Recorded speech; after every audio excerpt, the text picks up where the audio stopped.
स्वरूप आप इधर देख रहे हैं दाईं तरफ, ये हमारे दादा गुरु जी का स्वरूप है। इनको महाप्रभु रामलाल जी कहते हैं। ये 1911 में वहाँ आए थे और कुछ वर्ष वहाँ रुके थे। तो इनके बड़े चमत्कार थे, बड़े महापुरुष थे ये।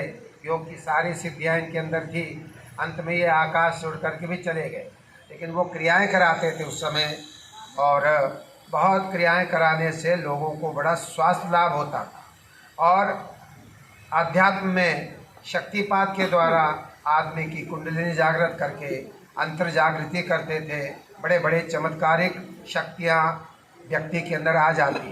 तो ऐसे महापुरुष वहाँ पर रहे हमारे दादा गुरुदेव। इसके बाद उनके बाद में हमारे गुरुदेव योगीराज चंद्रमोहन जी महाराज, जिनका चित्र आप देख रहे हैं बाईं तरफ, वो 1940 में आए और 1990 तक वहाँ पर रहे।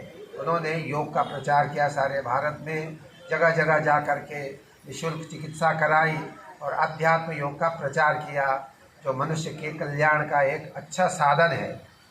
तो योग हमारे यहाँ आज भी सिखाया जाता है, निःशुल्क सिखाया जाता है। शरीर की कोई बीमारी हो उससे निःशुल्क हम दूर करते हैं, क्रियाएं कराते हैं जो योग शास्त्रों में वर्णित है।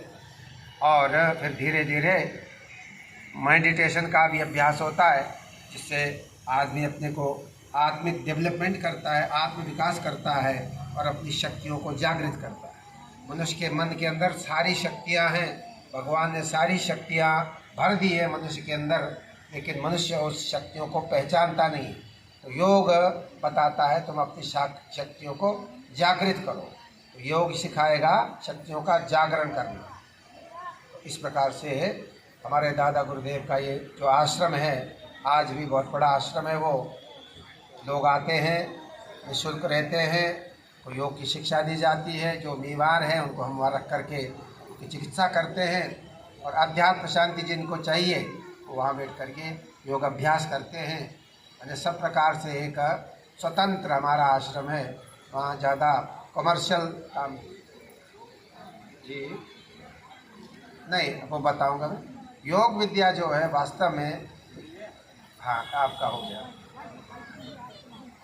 ठीक है। तो आपका प्रश्न है योग विद्या। योग विद्या बहुत प्राचीन है। भगवान कृष्ण ने गीता के 14वें अध्याय में कहा, देखो ये योग विद्या है, अविनाशी विद्या है। इसका आदमी यदि व्यक्ति साधक अपने जीवन में इसको अपना ले तो उसका जीवन मरण समाप्त हो जाता है। ये अविनाशी विद्या भगवान ने कहा है। भगवान शिव ने भी कहा योग विद्या अविनाशी है। तो ये अनंत काल से चली आ रही इस विद्या का भगवान ने गीता में ये कहा, सबसे पहले मैंने सूर्य को उपदेश दिया था, सूर्य नारायण को।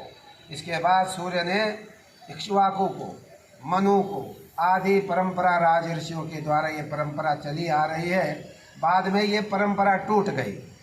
तो अब द्वापर में भगवान कहते हैं युद्ध के मैदान में, अर्जुन उसी योग को मैं तुम्हें उपदेश कर रहा हूँ जो मैंने सूर्य नारायण के रूप में पहले सृष्टि के आदि में जिसका उपदेश किया था, तो उसको मैं आज तुम्हें बता रहा हूँ। अर्जुन प्रश्न करते हैं, भगवान सूर्य नारायण तो सृष्टि के आदि में होते हैं, आप तो हमारे साथ अभी अभी द्वापर में रहे हो, मैं कैसे समझूँ आपने योग का उपदेश किया।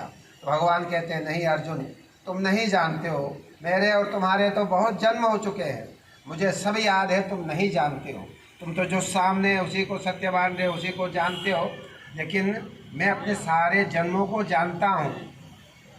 तो इस प्रकार से भगवान ने कहा ये योग प्राचीन काल से है, परंपरा से भगवान इसको बताते रहते हैं। आज मैं उसी योग का तुम्हें उपदेश दे रहा हूँ। तो योग की बहुत बड़ी शाखाएं हैं, बड़ा विस्तार है योग का। एक शाखा को पकड़ करके आप आगे बढ़ सकते हो। राज योग, हठ योग, लय योग, मनोयोग, सुरत योग, ऐसे ऐसे अब शाखाएं जो जिसका अधिकारी है, जो जिसके कैपेबल है, उसको वही योग सिखाया जाता है।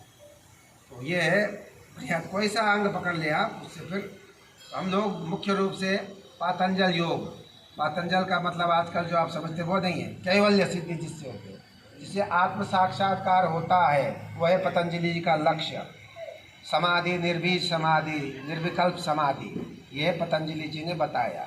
तो उसका हम सहारा लेकर के शास्त्र का प्रमाण दे करके एक एक सूत्र को समझाते हैं।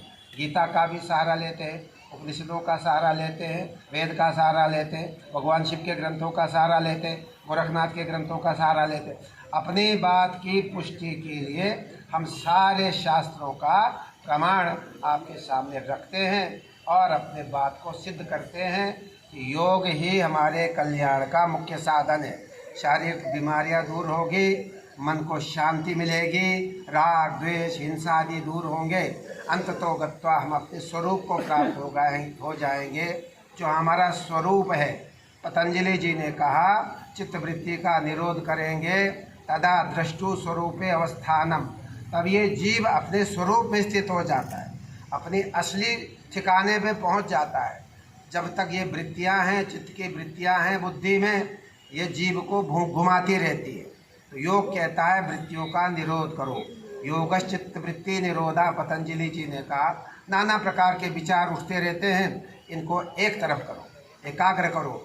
या तो अंदर परमात्मा आत्मा की ओर लगाओ, या परमात्मा या आप इष्ट जिसको मानते हो, भगवान मानते हो, गुरु मानते हो, जिसको भी मानते हो, जिसको आप शक्ति संपन्न मानते हो, अध्यात्म शक्ति से संपन्न जिसको भी मानते हो, आत्मा में मान सकते हो, गुरु को मान सकते हो, कृष्ण को मान सकते हो, शिव को मान सकते हो, जो हमारी देवी देवता हैं।